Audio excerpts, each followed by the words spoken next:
பிறப்புக்கும் எல்லா உயிர்க்கும் பிறந்த பின்னர் யாவதும் ஊரே யாவரும் கேலி. உண்பது நாழி உடுப்பது இரண்டே, உறைவிடம் என்பது ஒன்றே.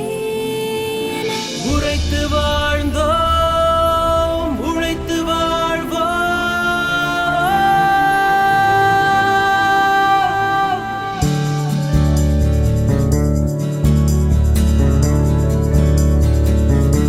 தீதும் நன்றும் பிறர் தரவாராயனும்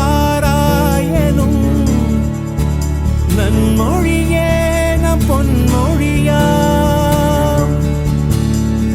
போரை புறம் தள்ளி பொருளை பொதுவாக்கவே அமைதி வழிகாட்டும் அன்பு மொழி ஐயன் வள்ளுவரின் வாய்மொழியா.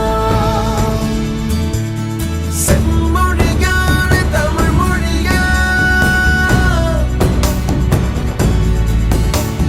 செம்மொழியான தமிழ் மொழியா,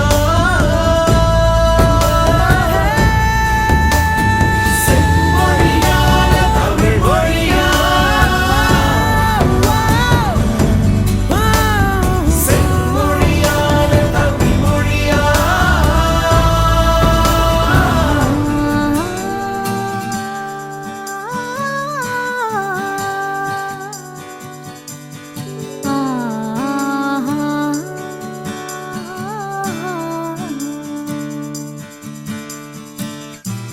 ஓரறிவு முதல் ஆறறிவு உயிரினம் வரையிலே உணர்ந்திடும் உடலமைப்பை பகுத்து கூறும்